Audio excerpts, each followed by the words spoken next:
Body cam footage shows the aftermath of an enraged and wealthy driver who rammed his Porsche into a traffic control construction worker. He comes to a stop, and then I'm like, all right, bet. So I stop like this to stand in front of him, and then he continues to accelerate into my legs to get me to move out the way, and he's like looking at me like yelling, and that's when I got mad. I was like, you're yelling at him to stop. Yeah, I'm like, you need to stop. Yeah, but he could like, I understand when somebody lets go of their brakes and then their car hits you a little bit. This dude pushed my legs in with his car. Like, I need any medical? No, trust me. I've been but the car definitely did hit you. But he hit me like he stepped on the gas to get the fuck out of his way, and that's what he was implying. Even after, this is stupid because we're between this is a crash hit and run, and between this is like an aggravated battery with a deadly weapon. Yeah, so it goes from one criminal charge to another criminal charge. I'm just trying to make sure I have all the elements. Yeah, so I have like the whole crew of people that seen it down there because they was all on the equipment, so they watched all of this go down, and they were like, "Yo, what the f is he doing?" So I said, "Stop." Yeah.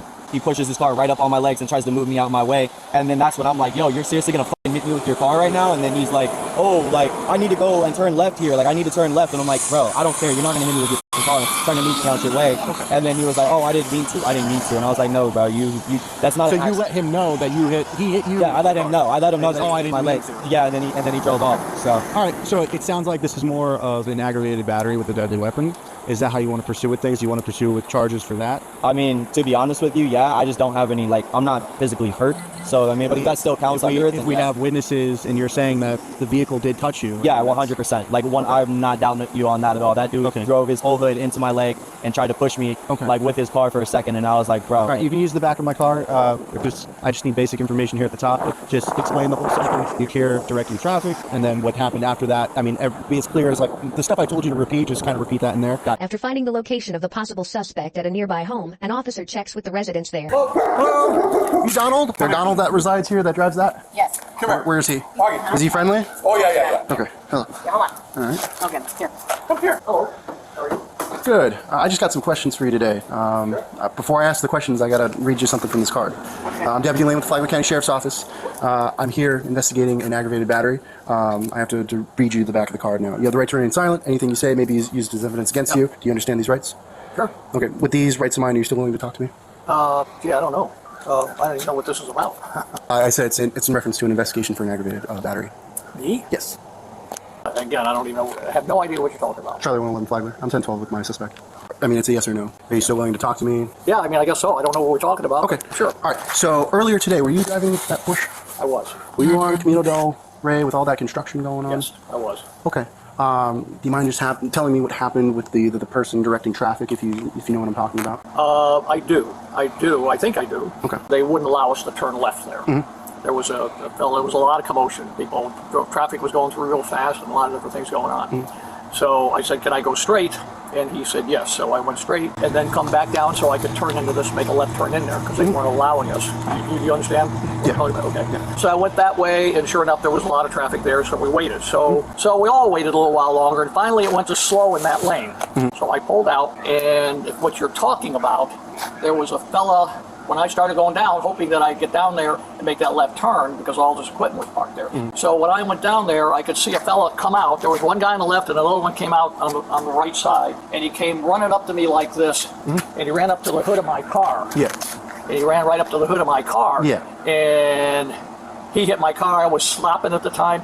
So I walked around to the window and he says, "What are you f***ing trying to run over me?" And I said, "No, I'm sorry if you thought that. I was stopping. You ran up to my car, and I was moving slow. I mean, it was maybe 1 mile an hour because we were almost stopped." I mean, I didn't hit that person, if that's what you're going for. He ran right up to the car and hit the front of the car. So that it wasn't your intention to hit him? Of course not. Because, I mean, he's claiming that he had you stopped, and then you revved your engine and went into him, and I have 2 witnesses also corroborating that story. Other workers there? Yeah. No, I never. He came right up to me. And was anybody in the car with you? No. It was just you? Okay. And he came right up to me, and I think he hit the car, and he said, "Stop." And the car might have moved right there. He was running. I mean, he was not running fast, but he was coming up there like that, and out of the car. And, I mean, why would I run over somebody? I mean, that's just somebody maybe is looking, I'm driving a nice car, maybe taking advantage of the situation. But I can see if he just claimed that we had no other witnesses, but, I mean, the other witnesses' stories were almost exactly the same, and I spoke to them, separately, making sure I'm doing my due diligence with the investigation here.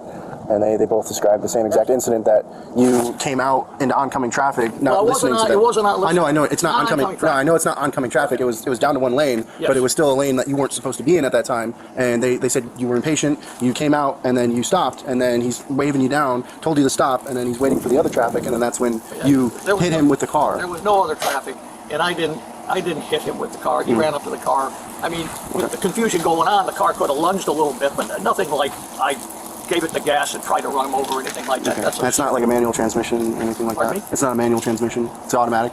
It's automatic. Okay. All right. They had all sorts of aggravated people trying to turn around on the road, trying to go that way. All right. It was a mess. If you wouldn't mind with me just standing at the end of the driveway, we're going to have the victim come and drive by and see if he can identify you. Okay. So if you wouldn't mind just standing over here in the grass, I'd appreciate it. Claiming he was hurt or something like that, or that? He's not claiming he was hurt, but he was claiming he was hit by a car. And in the state of Florida, that counts as aggravated battery with a deadly weapon. The way he and two other third-party witnesses are stating it happened is you were impatient, you came out, and you saw that he was there, and then you revved your engine and kept claiming you need to get around him, and then that's when you struck him with the vehicle, pushing him back. When he was there, he was in front of the car. He stopped, so I couldn't go anywhere. That's fine. Yeah.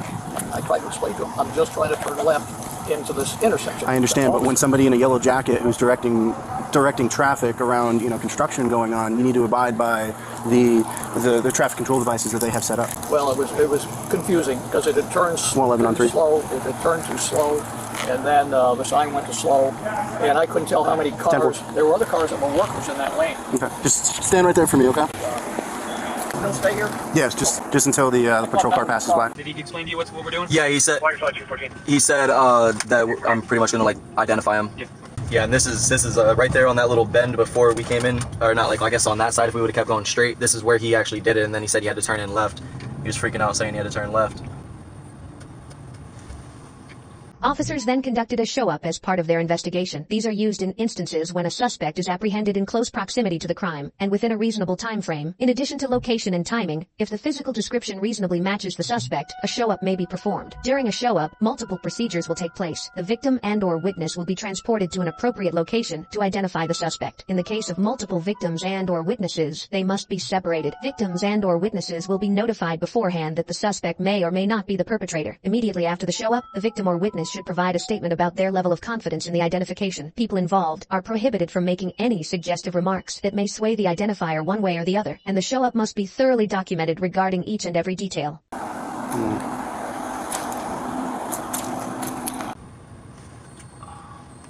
mean, he's got his glasses off, but yeah, it's the same shirt and it's literally the same hair.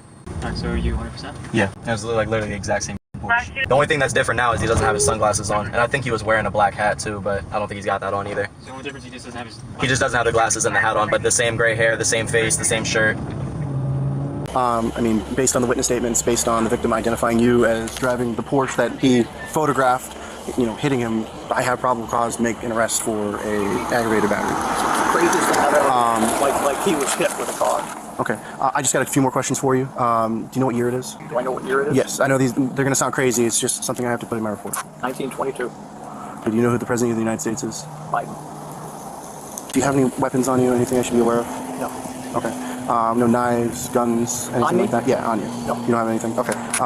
You've been compliant with me. I don't have to put the handcuffs on behind you. I'll just put them on in the front so it's more comfortable while we drive down. Excuse me, ma'am? Oh, he's arresting me for some loony that is claiming I hit him with the car. And he ran up, put his hood on the car, put his hands on the car, and there were his other buddies were standing there and then he was swearing, cussing, and said, you want to run me over or something like that. No. So if you wouldn't mind just putting your hands out like that. Wait.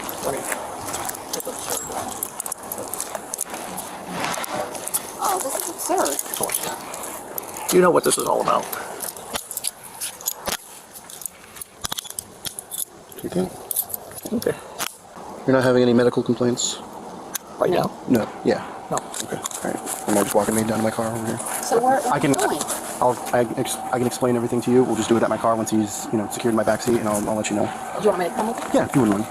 So before I put you back there, I just have to pat you down just to make sure there's nothing else on you that I should be aware of. Any other property? All right. Just take a seat in the back.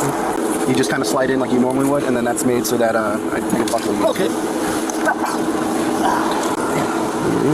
Short neck.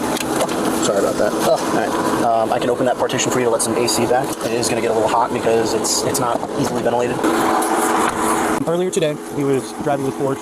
What happened was, according to the victim and 2 other witnesses, he cut out into the oncoming lane against their wishes. They're telling him, hey, stop, stay here, you can't go. He cuts out. Then he was told to stop by our victim. The victim, comes over, has him stop. He apparently stops in the roadway, and then he's standing in front of the vehicle, and then that's when he revs his engine and drives into it.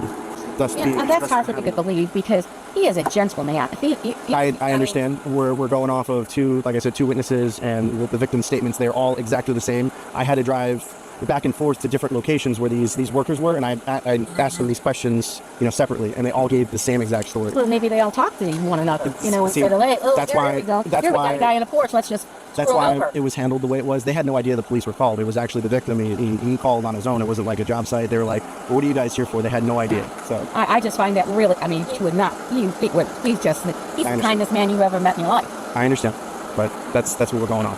So now what happens? He's going to be transported down to the Flagler County Inmate Facility in Benel. Oh, you've got to be kidding me. He committed a felony, man. That's why we're doing it the way we're doing it. I don't have any discretion when it comes to making a felony. All right, so you're taking him to prison? The jail, man. Can I go there now? Or can he come out of here? It's gonna be a while before he's booked in. It's gonna be at least 2 hours before he's booked in, and then he was over. Oh, was he? Yeah. All right. Any further questions? No. So do you have a phone number or anything I can call there? Or can he come over? He's going to be with me. Yes. Yeah. You can come over. Come over here, Mike. My partner wasn't here. He didn't know you were here as well, sir. We're never going to take him to jail. So we have probable cause for you. He committed an aggravated battery with his vehicle when he struck one of the workers over there who were directing traffic. We had 2 witnesses who were completely separate. When I interviewed them, you can give the exact same story as to what happened, so what the victim was claiming. Understand. So what's the bail requirement? That's set by the jail. I don't personally set that. So what happens now? Do I have to get a lawyer? That's down the road.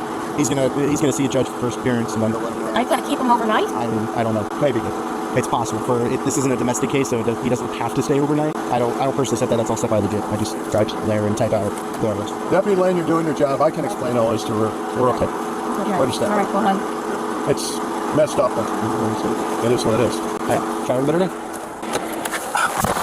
We've been following this case for the last 2 years as it's worked its way through the Florida court system. Donald was charged with aggravated battery with a deadly weapon. Court records indicate, as part of a plea agreement, Donald would plead guilty to battery and avoid jail time contingent on completing a diversion program involving anger management. He was also ordered to pay several $100s in fines and court costs related to this matter. Court records indicate that he completed the diversion program successfully. Accordingly, his felony charge was downgraded to a simple battery, which will remain on his criminal record. Court records also indicate he was represented by a private attorney, which may have anywhere from $5,000 to $20,000 for defense in a felony criminal case like this.